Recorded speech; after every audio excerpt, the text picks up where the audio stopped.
Hello friends, welcome back to my channel Gyan Sankalp. तो friends, ये मेरा कॉन्स्टिट्यूशन का रिवीजन सीरीज चल रही है। मैं एमसीक्यू के थ्रू आपको पूरे इंडियन कॉन्स्टिट्यूशन का रिवीजन करा रही हूँ। इससे पहले मैंने 13 पार्ट इसके डाल रखे हैं, आज 14 पार्ट है इसका। अगर आपने अभी तक मेरे चैनल पे विजिट नहीं किया है तो प्लीज़ आप ज़रूर जाके देखिए। ये पॉलिटिकल साइंस को डेडिकेटेड चैनल है। आप इसमें आपको पॉलिटिकल थ्योरी की क्लासेस मिलेगी, कंपैरेटिव पॉलिटिक्स की भी क्लासेस, और मैं ये सारे जो पॉलिटिकल साइंस के हैं वो मैं यूजीसी नेट के सिलेबस के अकॉर्डिंगली करा रही हूँ। अगर आप किसी भी स्टेट का एग्ज़ाम दे रहे हो, अगर आपका सब्जेक्ट पॉलिटिकल साइंस है, या तो टीजीटी दे रहे हो या पीजीटी दे रहे हो, ये चैनल आपके लिए काफ़ी हेल्पफुल रहने वाला है। आप प्लीज़ एक बार जाके चैनल पे जितने भी कंटेंट है एक बार जाके आप ज़रूर देखिए। तो फ्रेंड्स, आज का हम इस क्लास स्टार्ट करते हैं। और अगर किसी वजह से आपको ये चैनल हेल्प कर रहा है, आपके प्रिपरेशन में थोड़ी भी मदद कर रही है, तो आप प्लीज़ मेरे चैनल को सब्सक्राइब कीजिए, मेरे वीडियो को लाइक कीजिए और अपने फ्रेंड में शेयर कीजिए। तो कल हम ये जो क्वेश्चन है फ्रेंड, ये यूपीएससी का क्वेश्चन है। 2009 से लेके 2016 तक का मैंने जो भी इंडियन कॉन्स्टिट्यूशन से आया उसको करा रही हूँ। फिर मैं टॉपिक वाइज भी कराऊंगी। और इसके अलावा आपको 1000 क्वेश्चन सीरीज मिलेगी, जो यूजीसी नेट के प्रीवियस ईयर के क्वेश्चन की श्रृंखला है। आप उसे भी जरूर जाके देखिए, आपके लिए काफ़ी हेल्पफुल रहेगा, क्योंकि उस क्वेश्चन में पॉलिटिकल साइंस के सारे सब यूनिट, यानी जैसे होता है comparative politics, public administration, constitutions, international relation, सारे से क्वेश्चन है। तो आपकी अच्छे से रिवीजन उससे में भी हो जाएगी। तो आप पार्ट 1 से लेके अभी तक मैंने 44 या 45 पार्ट्स डाल रखे हैं, प्लीज़ आप ज़रूर देख लेना। 1000 क्वेश्चन सीरीज करके बनी हुई है प्लेलिस्ट। तो चलो आज का क्लास स्टार्ट करते हैं। सेकंड क्वेश्चन तक हमने पिछले क्लास में कर रखा था, आज तीसरे क्वेश्चन से करेंगे। ये क्वेश्चन है, भारत सरकार अधिनियम 1919 ने निम्नलिखित में से किसको स्पष्ट रूप से परिभाषित किया। क्या क्वेश्चन बोल रहा है कि भारत सरकार अधिनियम 1919 किसको स्पष्ट रूप से परिभाषित किया है। तो किसको स्पष्ट रूप से परिभाषित किया है? तो पहला है न्यायपालिका एवं विधायिका, न्यायपालिका एवं विधायिका के बीच शक्ति का पृथक्करण। अगला है केंद्रीय एवं प्रांतीय सरकार की अधिकारिता।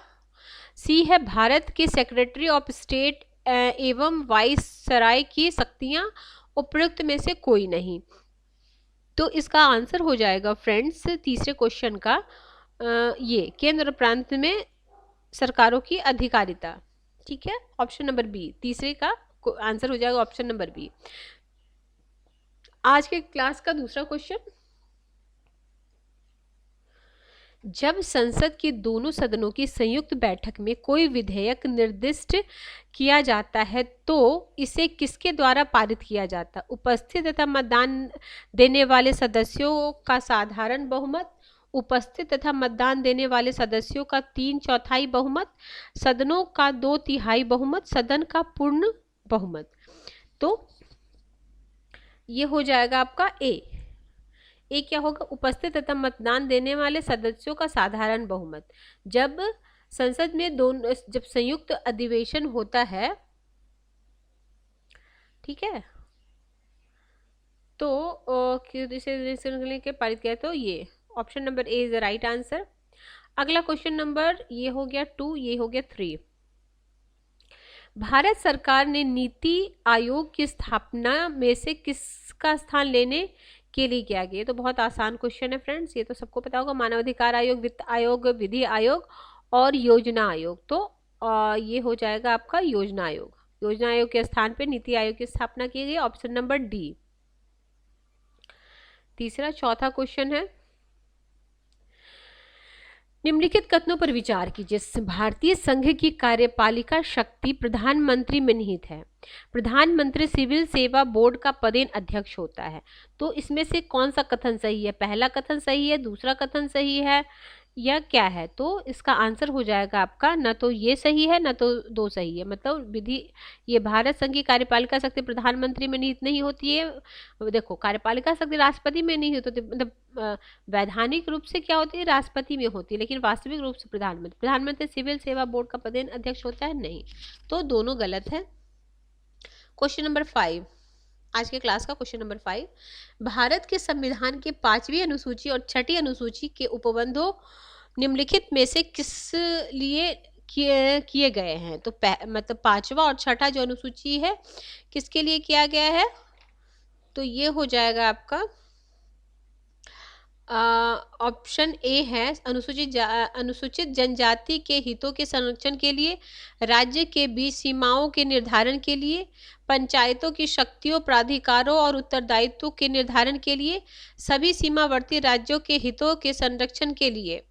तो 5वां का हो जाएगा इस क्वेश्चन का आंसर हो जाएगा आपका ये, अनुसूचित जनजाति के हितों के संरक्षण के लिए 5वीं और 6ठी अनुसूची का उपबंध किया गया। Option number A is the right answer. Friends, ये क्वेश्चन बहुत ही बेहतरीन है, आप प्लीज़ 2 से 3 बार इस वीडियो को जरूर देखिए, तो आपके कॉन्स्टिट्यूशन के जो अच्छे मतलब कि देखो पहले तो बहुत इजी टाइप के क्वेश्चन है, लेकिन अब जो कॉन्स्टिट्यूशन के भी क्वेश्चन होते हैं वो स्टैंडर्ड क्वेश्चन होते हैं, तो ये क्वेश्चन आपके लिए काफ़ी हेल्पफुल रहने वाला है। देखो, संघ सरकार के संदर्भ में निम्नलिखित कथनों पर विचार कीजिए। पहला ऑप्शन है, राजस्व विभाग संसद के में प्रस्तुत किए जाने वाले केंद्रीय बजट को तैयार करने के लिए उत्तरदायी है। दूसरा है, भारत की संसद के प्राधिकरण के बिना कोई धन भारत की संचित निधि से निकाला नहीं जा सकता।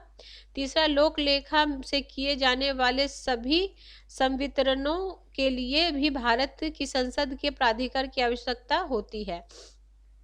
तो इसका आंसर हो जाएगा आपका ये सी, केवल 2। क्या 2 बोल रहा है, एक बार मैं फिर से क्वेश्चन पढ़ती हूँ। देखो, संघ सरकार के संदर्भ में निम्नलिखित कथनों पर विचार कीजिए। तो राजस्व विभाग संसद में प्रस्तुत किए जाने वाले केंद्रीय बजट को तैयार करने के लिए उत्तरदायी है, नहीं। कि भारत की संसद के प्राधिकरण के बिना कोई धन भारत की संचित निधि से निकाला नहीं जा सकता, केवल सेकेंड वाला सही है, तो ऑप्शन नंबर सी।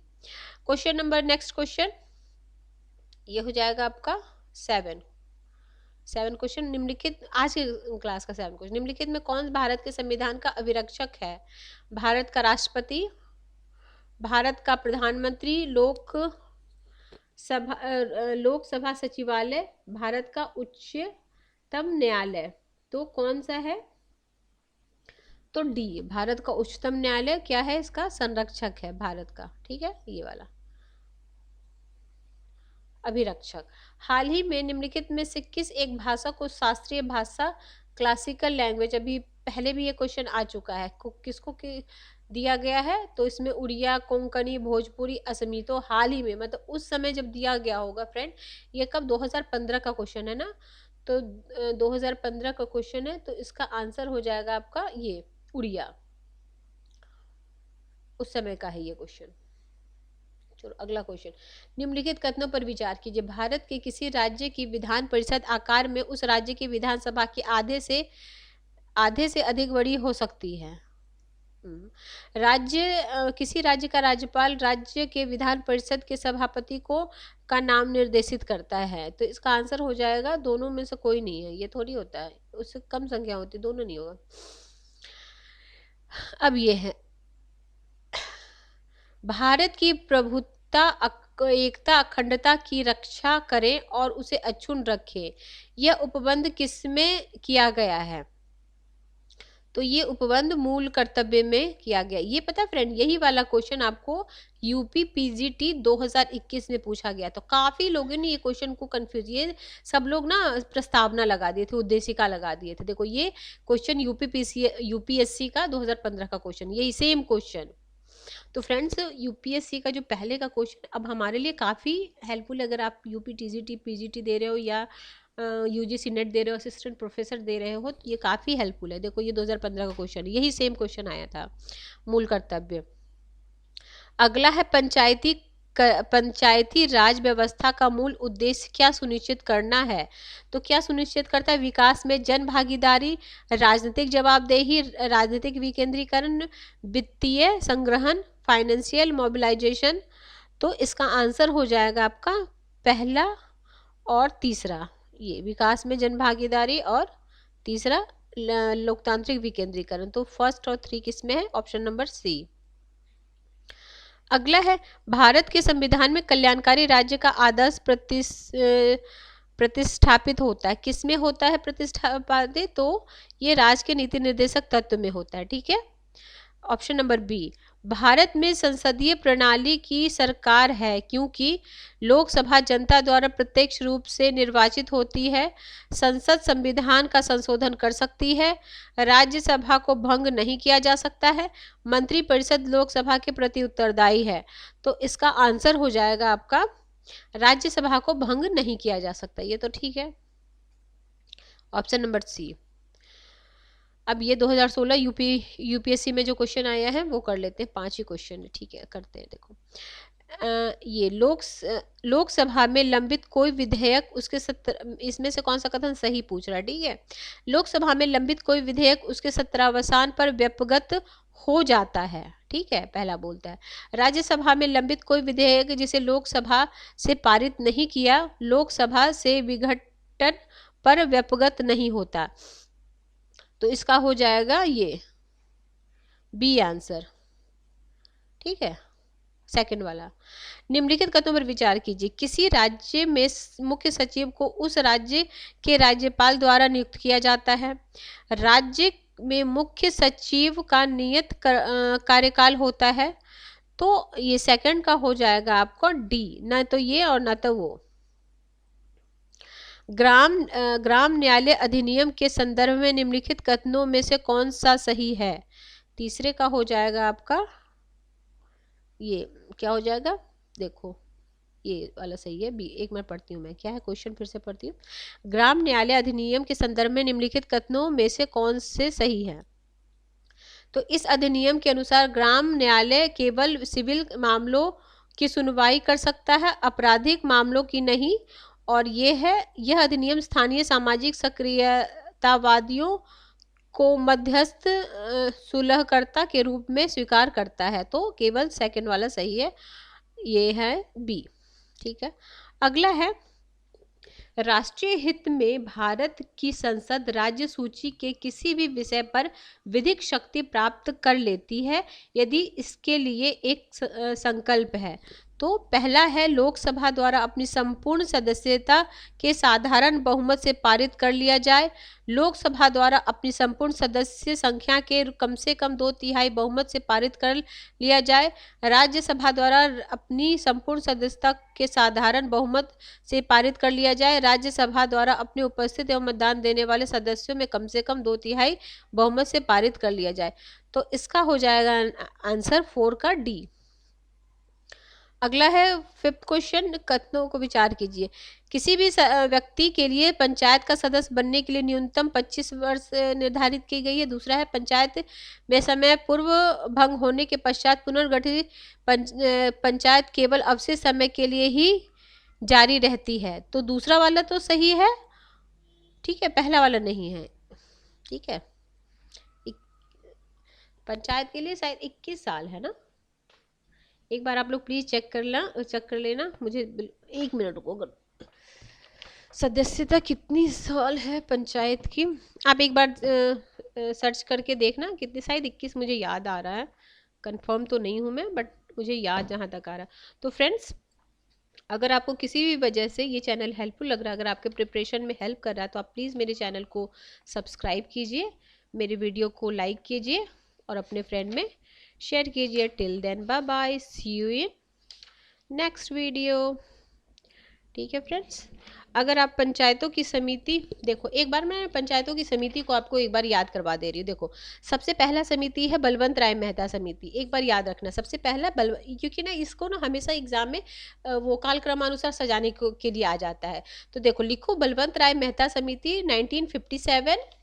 उसके बाद आपका आता है अशोक मेहता समिति। अशोक मेहता समिति 1977।